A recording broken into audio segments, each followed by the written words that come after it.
Olá!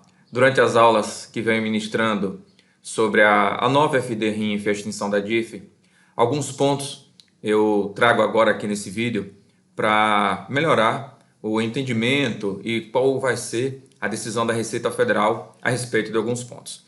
Então eu vou compartilhar minha tela aqui para que fique mais fácil você entender, porque no vídeo anterior, o vídeo que eu gravei na última vez, eu falei a respeito da situação dos fatos geradores de tributos como imposto de renda, que tem período de apuração diário, semanal, decendial ou quinzenal, e que não havia ainda de forma clara o que a Receita Federal iria fazer com esses períodos de apuração, já que eles têm esse formato, mas que dentro do manual da FD-RINF existe uma observação que a apresentação, o envio dos arquivos da FD-RINF sempre será feita de forma mensal.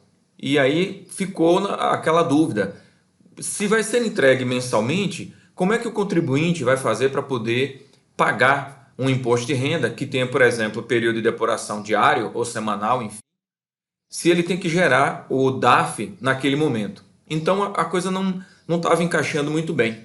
E no último vídeo que eu gravei, eu falei que não acreditava em mudança de legislação para que a Receita Federal viesse a colocar o vencimento desses tributos todos para o dia 20. Bom, dia 20 do mês subsequente ao mês da ocorrência. Na semana passada, houve uma apresentação da Receita Federal sobre FD-RINF, sobre E-Social e DCTF-Web. Vou deixar o link dessa apresentação com o encurtador aqui nesse vídeo para facilitar você chegar, para você poder assistir. Foi uma apresentação feita para uma entidade chamada FENAINFO, muito boa, inclusive, a apresentação, e que, para minha surpresa, foi dito lá por um dos auditores fiscais da Receita Federal que o prazo de vencimento desses tributos, que atualmente tem período de apuração diário, semanal, decendial ou quinzenal, ele está esperando uma mudança legislativa para que esses tributos possam vencer todos até o dia 20 do mês subsequente. Então, nesse caso, ocorrendo essa mudança legislativa, aí sim poderíamos entregar a FD-RINF mensalmente e efetuar o recolhimento do tributo até o dia 20 do mês subsequente. Bom, para isso, eu vou demonstrar para vocês aqui, porque não é só essa situação, podem acontecer duas situações, nós temos duas possibilidades em relação a isso. Uma é essa mudança de legislação e a entrega única da FD-RINF mensal e pagamento do tributo até o dia 20 do mês subsequente. Porém, e se não acontecer essa mudança legislativa, como é que vai ficar para a Receita Federal essa situação dos tributos, do imposto de renda, que tem esse período de apuração? Então, eu vou compartilhar aqui minha tela com vocês.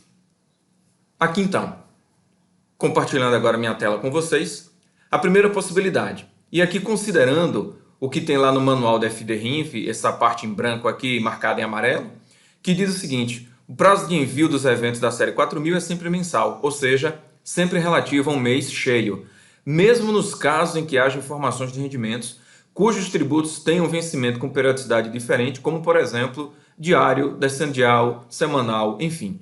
Então, com base nesse texto lá do manual da FD-RINF, foi que eu me perguntei, mas como eu vou entregar mensalmente se eu tenho que pagar o tributo, por exemplo, diariamente, nas remessas, por exemplo, de valores para o exterior?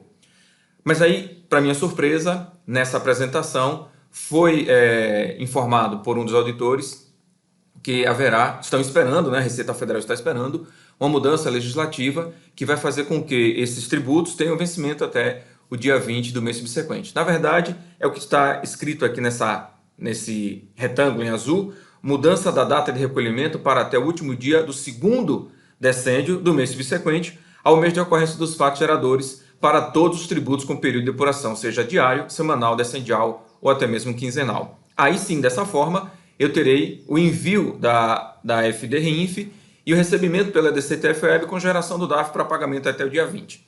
Então, nessa imagem aqui agora, eu demonstro para você como ficaria essa situação. Observe na parte inferior aqui, onde a seta agora está demonstrando, nós temos aqui 3 códigos de receitas, 2 com vencimento até o dia 20 do mês subsequente, até o dia último do segundo decêndio. Para simplificar, vou falar até o dia 20 do mês subsequente.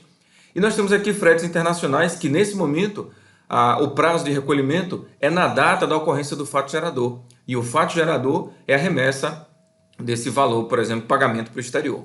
Então, como ficaria isso? Nós montaríamos aqui os eventos da série R4000, nesse caso, como são pagamentos à pessoa jurídica, seria um R4020, ou poderia ter um aluguel com pagamento à pessoa física e retenção, seria um R4010.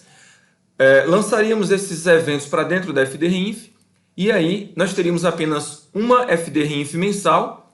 Deixa eu aumentar aqui para explicar melhor para vocês. Por exemplo, aqui mês de maio de 2023, que é o período quando a DCTF-Web começa a receber essas informações.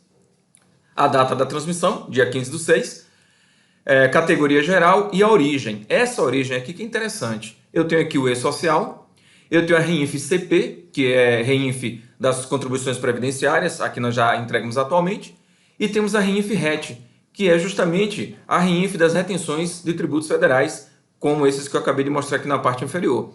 Então nós temos aí o tipo original, situação ativa e o valor do débito a recolher. Entregaríamos essa declaração, né, essa informação aqui dentro da FDRINF.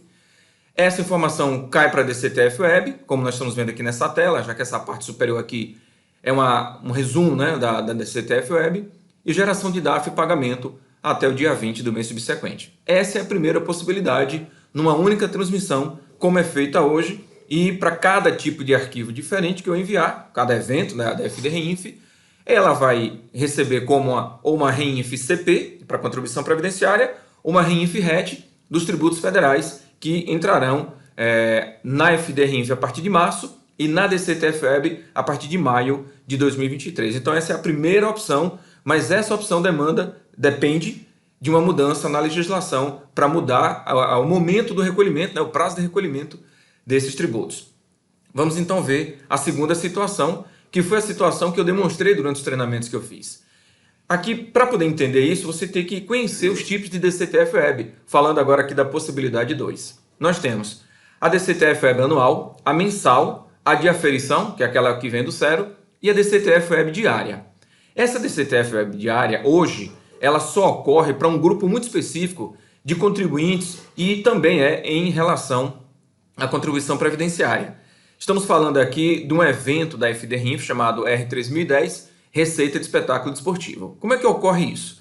As federações de futebol, por exemplo, quando tem um espetáculo desportivo, num domingo, por exemplo, ela tem a obrigatoriedade de recolhimento da sua contribuição previdenciária sobre aquela receita de espetáculo desportivo em até 2 dias úteis após a ocorrência do espetáculo. Ou seja, num domingo, a ocorrência do espetáculo desportivo, então ela tem até a terça-feira para poder pagar essa previdência social. Só que dentro desse prazo, se for no meio de um mês, eu não transmiti ainda a FDRINF daquele período.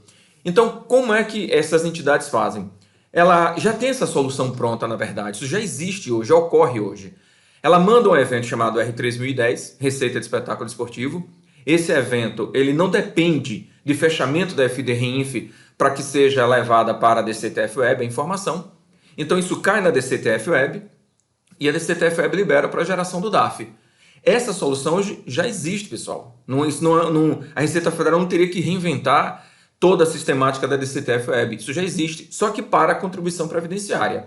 No último vídeo, inclusive, eu falei que eu não acreditava que a Receita Federal fosse utilizar, por exemplo, o Cicalc Web para poder gerar o DARF, para poder pagar e depois a escrituração dentro da FDRINF, porque também naquele momento eu não acreditava em mudança de legislação. E para minha surpresa, pode ocorrer.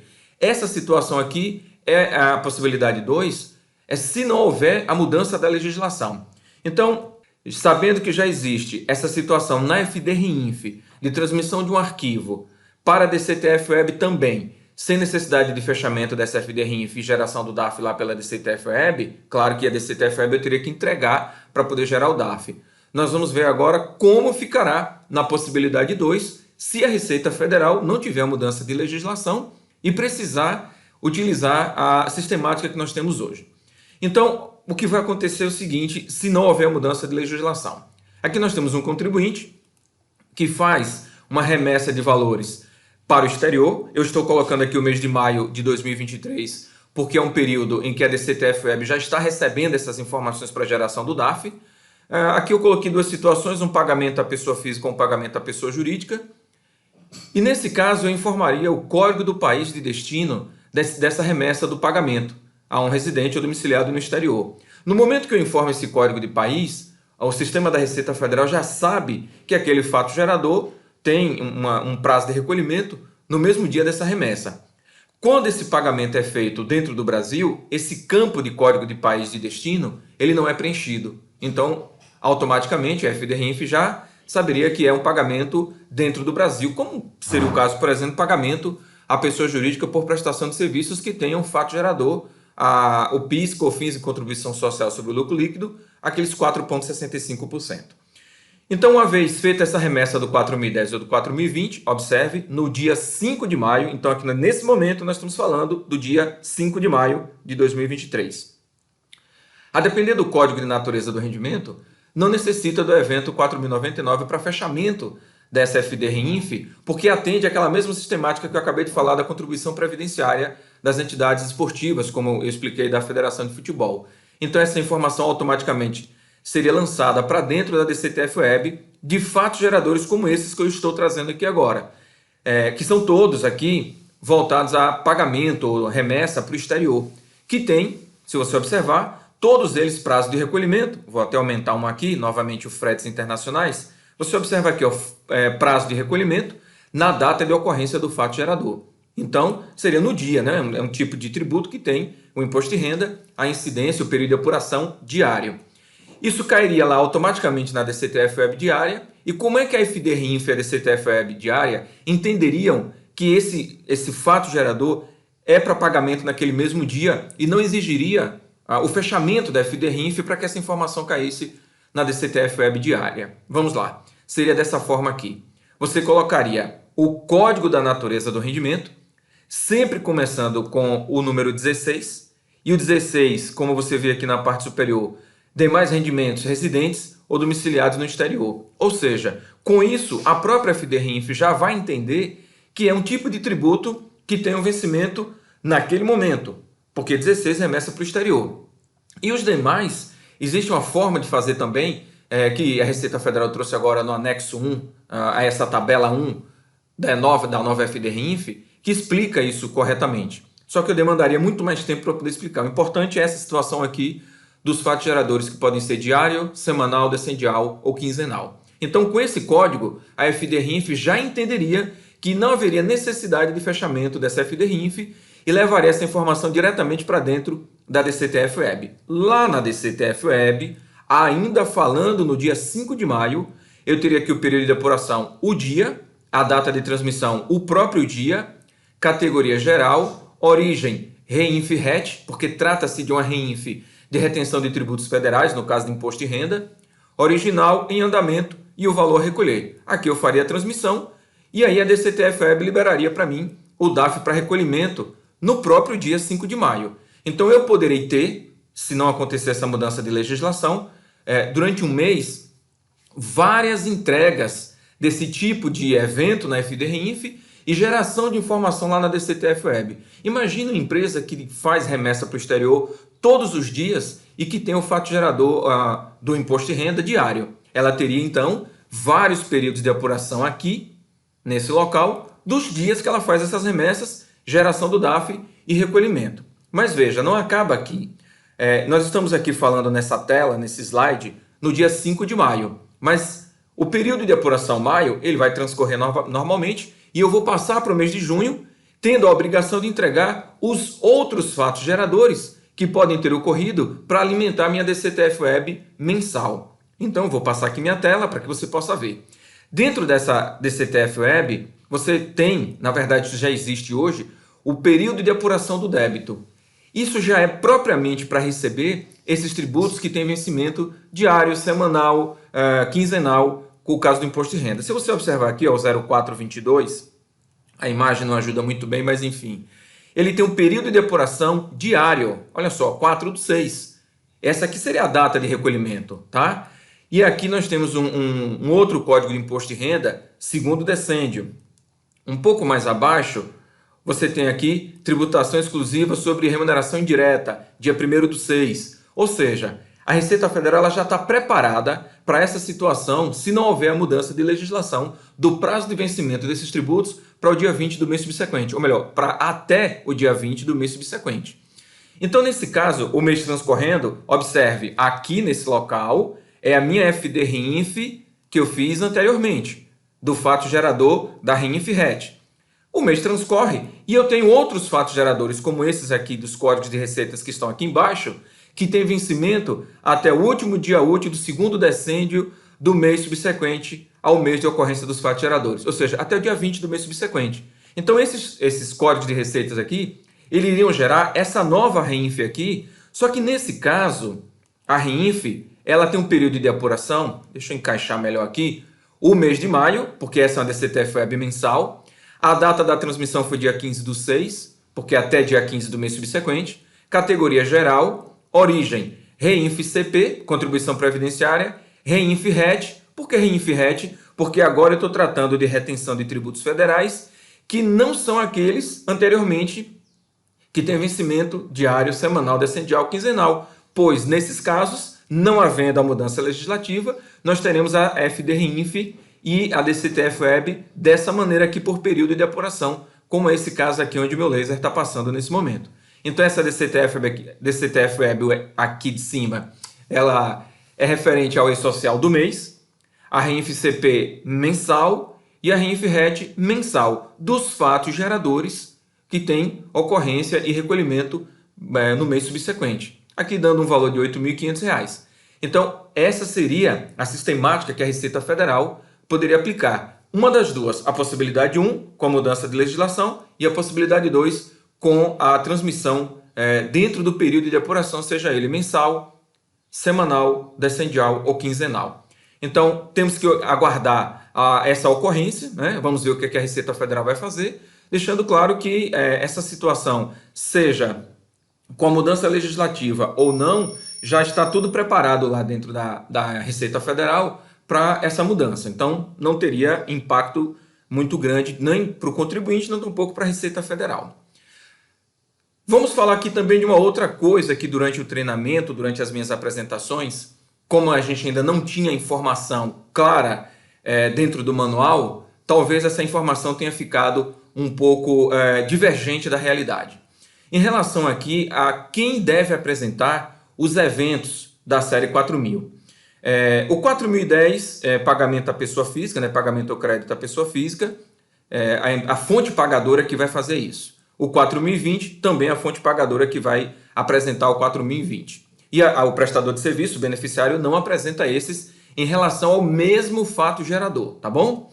O 4040, que é pagamento ao crédito a beneficiário não identificado, será entregue pela fonte pagadora com a retenção e pagamento de tributo. Aí veio esse evento aqui do lado direito, vou até aumentar aqui, que é o recebimento por uma pessoa jurídica, que a legislação determina que ela tem que efetuar a retenção no recebimento, como é o caso de agências de propaganda e publicidade.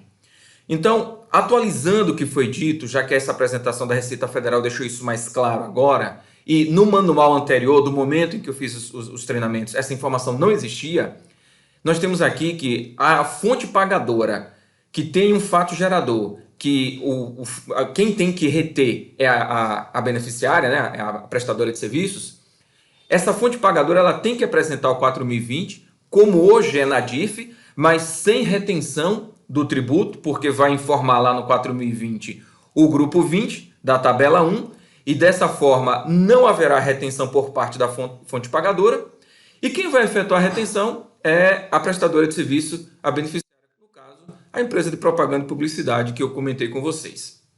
Aqui eu demonstro o evento 4020, veja que o grupo do código de natureza que ele começa com 20, que é o caso lá dos rendimentos que tem recebimento e retenção no recebimento, né? pela empresa prestadora de serviços. Do lado direito aqui você vê que não tem código de receita, não tem período de depuração. Então, a fonte pagadora, por exemplo, desses serviços aqui, que tem a fato gerador, que a retenção é feita por quem recebe, são vários serviços na verdade, simplesmente vai apresentar o 4020 sem retenção e quem recebe, a beneficiária, apresenta o 4080 e faz a retenção e recolhe.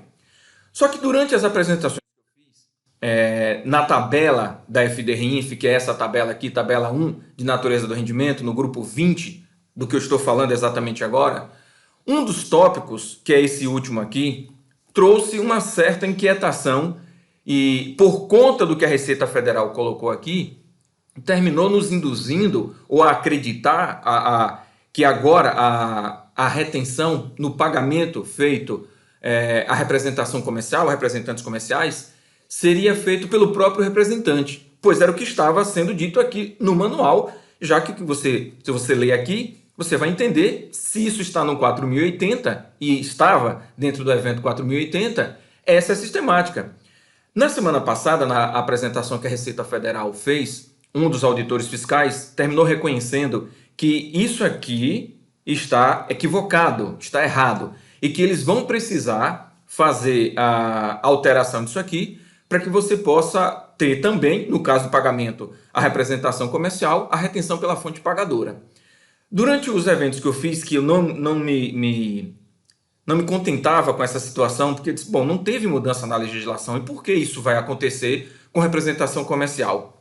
Então eu fui buscar dentro da Receita Federal alguma informação que pudesse me embasar em relação a isso. Então eu procurei no ano de 2022, 2021, 2020, 2019 e 2018, quando encontrei essa solução de consulta aqui. Olha que deu bastante trabalho você sair lendo uma por uma das soluções de consulta para ver se aquilo atendia o que você precisava. E em 2018 encontrei essa solução de consulta que fala da representação comercial pelo empresário e retenção na fonte. E essa legislação ela não mudou, por isso que me deixou inquieto.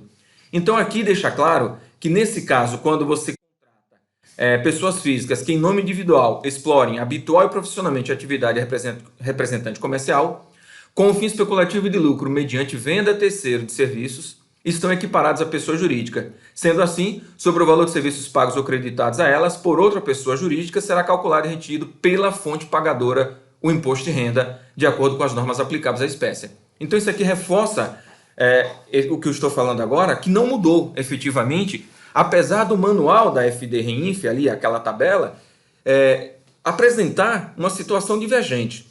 Eu vou colocar logo aqui na sequência o vídeo do auditor fiscal, é bem curtinho, ele reconhecendo que aquela situação ali do código vai ter que ser mudado, porque aquilo já começou a trazer alguns rumores, alguns ruídos para dentro da Receita Federal e vai ficar errado, na verdade, porque a legislação determina de forma diferente. Então aqui, quando ele diz aqui em nome individual, ele está falando do empresário individual, daquela pessoa que antigamente tinha uma empresa que era firma individual e hoje chamado empresário individual. E na segunda opção aqui, que é a letra B, quando ele fala aqui de pessoas físicas, é a contratação de pessoa física. Nesse caso, o tratamento é diretamente lá pela tabela progressiva. Então, a letra A fala do empresário, que é uma empresa, na verdade, né? Vamos dizer assim. Ele é tratado, equiparado à pessoa jurídica, portanto, quem faz a retenção é a fonte pagadora. Nesse caso aqui, acho e acredito, agora sim, elucidando essa situação, vai ficar mais fácil. E aqui também, nessa outra solução de consulta, agora de 2021, não trata muito bem disso, mas ele fala dos rendimentos auferidos por sociedade limitada unipessoal, em decorrência do exercício da atividade de representação comercial, por conta de terceiro, encontram-se sujeitos à tributação aplicável às pessoas jurídicas. Ou seja, quem vai fazer a retenção é a fonte pagadora, tá ok? Com isso, eu espero ter elucidado para você essa questão ali daquele código 20. Vou até trazer novamente aqui o código. Essa situação aqui a Receita Federal já reconheceu como equivocada lá no manual. Isso terminou trazendo alguns entendimentos diversos, como foi o meu no primeiro momento, tá? Mas aqui agora já colocando na situação real, que eles vão retificar isso aí, vai mudar, ou seja, vamos acompanhar o que tem na legislação. E me parece não, está bem claro que a situação do que nós fazíamos anteriormente à saída desse manual continua do mesmo jeito, porque ele vai ser alterado. Então veja agora aqui na sequência o vídeo do auditor fiscal reconhecendo o erro desse código dentro da FDRINF, tá ok? Bom, depois nós temos o último evento da FDRINF, que é o R4080, retenção no recebimento, tá? Neste caso, a retenção e o recolhimento do imposto são feitos pela própria empresa prestadora de serviço, né? Qual que é a regra geral que a gente... Acho que eu nem passei para vocês aqui, mas vamos a tempo ainda, vamos dizer. Qual que é a regra geral lá no 4010 e no 4020? Que a empresa, ou melhor, a fonte pagadora, ela paga o beneficiário e já retém o valor do imposto e ela mesma faz o recolhimento. Aqui não é assim. Nesse caso, são casos excepcionais, tá? A empresa fonte pagadora paga para o prestador de serviço, mas é o prestador de serviço em que faz a retenção e o recolhimento. É uma situação assim bem particular, tá? Um exemplo comum é serviços de propaganda e publicidade. Tem outros exemplos ali no Mafon, tá? No código 8045. Eu vou agora voltar até nele, só para mostrar para vocês aqui uma questão aqui, tá? Desse código aqui, tá?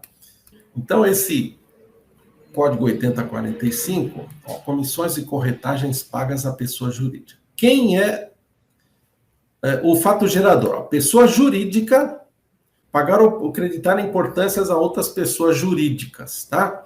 Aí, se vocês descerem um pouquinho, né? Responsabilidade de recolhimento. O recolhimento do imposto deverá ser efetuado pela pessoa jurídica que receber. Veja que não é a fonte pagadora, é quem está recebendo. Tá certo? Por isso que a gente fala de autorretenção. No mercado se fala de autorretenção. Autorretenção. Agora veja um detalhe aqui que eu queria mostrar para vocês, tá? O recolhimento do imposto cabe à fonte pagadora. Olha, já não é mais a quem recebeu, tá? Cabe à fonte pagadora no caso de pagamento de comissões e corretagens a outro título. Veja que esse mesmo código ele permite tanto a autorretenção ou a retenção de quem recebe, não de quem paga, tá? Mas ela permite também a retenção de quem paga, tá? Então, este código, ele... E aí, eu já vou mostrar para vocês uma pequena falha que a gente vai precisar corrigir aqui, tá? Aqui nós temos... eu estou aqui no manual, de novo, no anexo 1 do manual, na tabela do anexo 1. O último quadro aqui é o quadro do grupo 20. Ó, é esse aqui. Ó. O quadro do grupo 20, eles são assim... Ó, ele está tem até um título para ele, ó, grupo 20 rendimentos à pessoa jurídica, retenção no recebimento, tá? Então, vocês vejam que aqui ele é utilizado, ó, imposto de renda, de retenção, tá? E esse último aqui, gente, esse 2010, ele tem uma regrinha que nós vamos ter que alterar, porque ele vai permitir a retenção pela fonte pagadora, e hoje ele está bloqueado isso, tá? Está bloqueado. Não sei se algum desenvolvedor já encontrou isso, alguma dificuldade nesse sentido, mas nós vamos corrigir, tá? Esse 2010, nós vamos fazer ou reclassificar ele lá para um grupo onde possa ser informado assim, num grupo lá de cima, tá? Vamos reavaliar ainda, porque pelo regulamento atual não é possível a fonte pagadora reter em cima desse código, tá? E em função do que consta aqui no Mafon, a gente vai ter que fazer essa pequena adaptação, tá bom? Um abraço, muito obrigado e aproveitem, compartilhem esse vídeo com seus colegas, faça com que ele chegue ao maior número de pessoas e aproveitem também e visitem lá nosso perfil no Instagram e nosso canal do YouTube. Tchau, um abraço.